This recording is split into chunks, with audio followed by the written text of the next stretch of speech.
আসসালামু আলাইকুম রহমতুল্লাহ। আজকে 24শে সেপ্টেম্বর 2024 মঙ্গলবার দুপুর 12টার কিছু সময় পরে। আজকে আলহামদুলিল্লাহ আল্লাহর ইচ্ছায়, আল্লাহ যদি কবুল করেন, আমরা ওমরা সফরের জন্য যাব। বাংলাদেশ থেকে আমরা ইনশাল্লাহ সর্বপ্রথম জেদ্দায় উঠব। এখন ওমরা সফরের জন্য আমাদের কি কি প্রয়োজনীয় জিনিস নিতে হবে আমাদের পুরুষ ভাইদের, এটা এখন আপনাদেরকে দেখাচ্ছি। ওমরা সফরের ব্যাগ গোছানোর ব্যাপারে আমি সর্বপ্রথম আমার পাসপোর্টটাকে আমি ঠিক করে নিলাম যে আমার পাসপোর্টটা, এটা যদিও ব্যাগে রাখবো না, এটা আমার ছোটো ব্যাগে রাখবো, কিন্তু এটাকে আমার সাথে নিতে হবে। এরপরে আমি রাখলাম আমার এরহামের একটা অতিরিক্ত সেট, একটা তো গায়ে দিব, আর এটা একটা সেট নিলাম। এটার সাথে একটা পায়জামা, জুব্বা, তারপরে আর একটা পাঞ্জাবির সেট, প্রয়োজনে আর একটা পাঞ্জাবির সেট। যদিও মক্কা এবং মদিনায় ওইখানে ধুলাবালি কম, রাস্তাঘাট সব ক্লিয়ার এবং পরিষ্কার থাকে, তারপরে অতিরিক্ত জিনিস নিতে হয়। এরপরে যেহেতু আমাদের আরাফা, মিনা, মুজদালেফা এবং তায়েফে যেতে হবে, এরপরে হেরা পর্বতে যেতে হবে, ওইখানে অনেক রোদ আছে, একটা ছাতা নিতে হয়। আমি একটা নতুন ছাতা নিয়েছি, এই ছাতা রাখলাম। এবং ওইখানে অবশ্যই একটা সানগ্লাস নিয়ে যাওয়ার জন্য বলেন ওলামা কেরামের পরামর্শ, আমরা একটা সানগ্লাসও নিয়েছি এখানে। আচ্ছা, এরপরে ওইখানে টাইম ঠিক রাখার জন্য একটা ঘড়িও নিলাম আমরা। আর প্রয়োজনীয় কাপড় চোপড় চেঞ্জ করার জন্য একটা লুঙ্গি, তারপরে একটা গামছা, তারপরে দেখেন এই যে কোরআন শরীফ অথবা এই যে ডায়েরি, যেটা আমার সফরের মধ্যে সবসময় লাগে লেখার জন্য, এটা সাথে নিয়ে নিব এই ব্যাগটার ভিতরে। প্রয়োজনে কোরআন শরীফও আমরা নিতে পারবো, এটাও নিব ইনশাল্লাহ আমরা। আর মোবাইল যেহেতু সবাই ব্যবহার করি, আমরা মোবাইল চার্জ দেওয়ার জন্য একটা পাওয়ার ব্যাংক লাগে, এর জন্য আমরা একটা পাওয়ার ব্যাংকও নিয়ে নিলাম। আর গরমের জন্য অনেক সময় হাত পাখার প্রয়োজন হয়, এর জন্য আমরা একটা হাত পাখা নিয়ে নিলাম। এটা একটা গেঞ্জি নিয়ে নিলাম গায়ে দেওয়ার জন্য। আর গরম ঠান্ডার জন্য পরিধেয় পোশাকের জন্য একটা ফটো আমরা নিলাম। যেহেতু ওইখানে টয়লেট পেপার পাওয়া যেতে পারে কিনা আমরা জানি না, যেহেতু পাওয়া যেতে পারে সম্ভাবনা আছে, টিস্যু তো পাওয়া যাবে, এরপর টয়লেট পেপার নিলাম আমার একটা। আর ওইখানে সফরকে আমাদের সুন্দর করার জন্য এই কিতাবটা আমাদের বড়রা বলে ফাজালে হজ, হজরত মাওলানা আলহাজ মোহাম্মদ জাকারিয়া সাহেব রহমতুল্লাহ লেখা। এখানে হজের গুরুত্ব, হজের দরদ, মহব্বত, ভালোবাসা পয়দা হবে। এখানে ফাজালে হজটা আমরা অবসময় পড়ব, এবং কিতাবুল হজ যেটা মুফতি মনসুর হক সাহেব লিখছেন, এটা আমরা পড়ব। এবং এই মাওলানা মোহাম্মদ মুফতি ইয়াহিয়া সাহেব, যিনি প্রতি বছর হজ মুজাকারা করেন সারা বাংলাদেশের বিভিন্ন জায়গায়, ওনার এই ছোটো গোটে নিয়ে নেব। এখানে সব দোয়া এখানে লেখা আছে। আচ্ছা, আমাদের প্রয়োজনের একটা জিনিস মেসওয়াক, যেটা সবসময়ের জন্য সুন্নত। যেহেতু আমরা এহরাম করার পরে ব্রাশ করতে পারবো না, সুগন্ধি টুথপেস্ট ব্যবহার করতে পারবো না, হ্যাঁ, কিন্তু মেসওয়াক আমরা সবসময় ব্যবহার করতে পারবো। এই মেসওয়াকটা আমরা সাথে নিয়ে নিব। এরপর একটা মার্কার পেন নিব, যে আমাদের যে জিনিসপাতিগুলি আছে এগুলি মার্ক করে রাখবো, যেটা আমাদের প্রয়োজনীয় জিনিস। আচ্ছা, এরপরে এটা একটা কোমর ব্যাগ, হ্যাঁ, কোমর বন্ধের ব্যাগটা আমরা নিব, যেটা আমাদের এহরামের কাপড় পরার পরে, যেহেতু আমার অতিরিক্ত এহরামের সেট আছে, ওটা আমি পরবো। এই ব্যাগটা আমার এই এহরামের কাপড় পরার সাথে রাখতে হবে।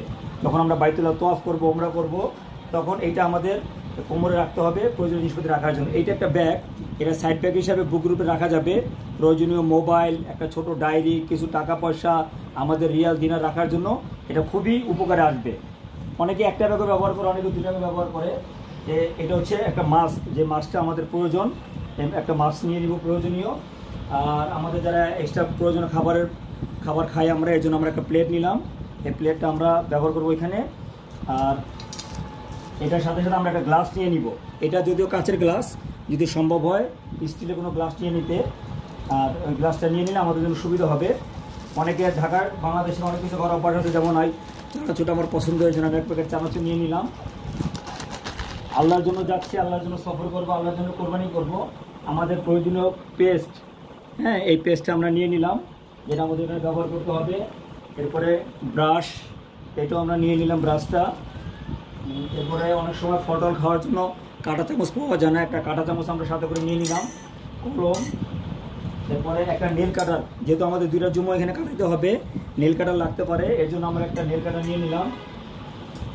তারপরে ওই হোটেলের বিছানার উপরে একটা চাদর বিছানা নিব আমরা, এর জন্য একটা প্রয়োজনীয় চাদর নিয়ে নিলাম। হালকা শীত পড়তে পারে, এর জন্য একটা কোটি নিয়ে নেওয়া ভালো গায়ে পরার জন্য, অথবা অনেকে ভিতরে গেঞ্জি পরে।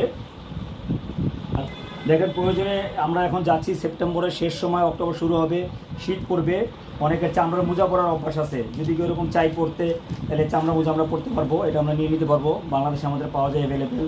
কাকরাইল মসজিদের সামনে আমাদের তবলিগের যেটা মার্কাজ মসজিদ কাকরাইল, সারা বাংলাদেশের হেড, পুরো দুনিয়ার মধ্যে 3টা তবলিগের মার্কাজ, একটা হচ্ছে এই পাকিস্তানে, একটা হচ্ছে ইন্ডিয়াতে, একটা হচ্ছে বাংলাদেশে। বাংলাদেশে কাকরাইল মসজিদটা পাওয়া যায়। আমরা একটা এই কোটি নিয়ে নিলাম, যে কোটিতে আমরা ইনশাল্লাহ এই প্রয়োজনীয় একটু শীত পড়লে এরহামের উপরে তো পড়া যাবে না, বাকি অন্য সময় আমরা পড়তে পারবো। একটা সিম্পল জায়নামাজ নিয়ে নিলাম, যে জানামাজ করে আমরা প্রয়োজনীয় নামাজ পড়তে আদায় করতে পারবো ইনশাল্লাহ। তসবিহ আমরা অবশ্যই নিয়ে নিব। অনেকের একটু বিভিন্ন রোগ আছে, যেমন গ্যাস্ট্রিকের জন্য ট্যাবলেট, তারপর একটু ঠান্ডা লাগতে পারে, ঠান্ডার জন্য একটু ট্যাবলেট, একটু স্যালাইন, তারপর অনেকের চুলকানি আছে, চুলকানির ওষুধ, অনেকের শ্বাসকষ্ট আছে, ইনহেলার, এগুলো আমরা অবশ্যই নিয়ে নিব, খাতা কলম এই সাথে নিব। আর খেয়াল রাখবো আমাদের যে এই পাসপোর্ট, ভিসা, টিকিটের এই কাগজগুলো একটা ফাইলে করে নিয়ে নিব, যেটা ট্রাভেলস থেকে আমাদের একটা ছোটো ব্যাগ দিবে, এই ব্যাগের মধ্যে একটা চিরুনির সাথে করে নিয়ে নিব। এটা চিরুনির প্রয়োজন পড়বে না হয়তো বা, যেহেতু এহরামের পরে এই ওমরা করার পরে আমাদের এই চুল মুন্ডন করতে হবে, মাথা মুন্ডন করতে হবে, এখানে চুল থাকবে না, সেহেতু অনেক সময় চিরুনি লাগে না, শুরুতে কিছু সময় লাগতে পারে। আর এই হচ্ছে আমাদের এই টিকিট সব কিছু। আর আসার সময় যদি প্রয়োজনীয় আমরা খেজুর অন্য কিছু নেই, কিংবা আমরা জমজমের পানি নিয়ে আসি, সেই ক্ষেত্রে আমাদের ওই বোতলগুলি ভালো করে কস্টিপ করতে হবে, এই জন্য আমরা একটা কস্টিপের সাথে করে নিয়ে নিলাম। আর এই জন্য আল্লাহ তাআলার কাছে দোয়া চাই, আল্লাহ তাআলা আমাদের সফরকে সহজ করেন, কবুল করেন। আমরা সফরে যাচ্ছি, আমার মেয়ে মাইমুনা, এরপরে ছেলে সালমান মোল্লা, ওসমান মোল্লা, এরা আমাদেরকে ব্যাগ গোছানোর ব্যাপারে সহযোগিতা করছেন, আমার স্ত্রী, আমার আম্মা, ওনারাও সহযোগিতা করছেন। আমরা সফরে যাচ্ছি, সব সামান যেন সহিভাবে নিতে পারি, এটার জন্য আল্লাহর কাছে দোয়া করেছি। বাসা থেকে এহরাম করবো ইনশাল্লাহ, বাসা থেকে এহরাম পরে যাওয়াই ভালো, কিন্তু নিয়ত করব এয়ারপোর্টে গিয়ে। হ্যাঁ, এহরামের কাপড় পরে কোনো নিয়ত করব না, আমরা এহরামের কাপড় পরে গাড়িতে করে এয়ারপোর্ট চলে যাব। এয়ারপোর্টে যাব নিয়ত করে, সবচেয়ে প্রথম আমল হচ্ছে লাব্বাইক আল্লাহুম্মা লাব্বাইক, লাব্বাইক লা শারিকা লাকা লাব্বাইক, ইন্নাল হামদা ওয়া নিমাতা লাকা ওয়াল মুলক লা শারিকা লাকা লাব্বাইক। এইটা সালামের থেকে উত্তম। বাইতুল্লাহর মধ্যে সবচেয়ে বড় আমল হচ্ছে এই তালবিয়া পড়া, আর মদিনাতে সবচেয়ে বড় আমল হচ্ছে দুরূদ শরীফ পড়া। আল্লাহ তাআলা আমাদের হজকে এবং আমাদের এই সফরকে সহজ করেন এবং কবুল করেন। ফি আমানিল্লাহ। মোহাম্মদ সেলিম মোল্লা, মিরপুর 1, ঢাকা 1216।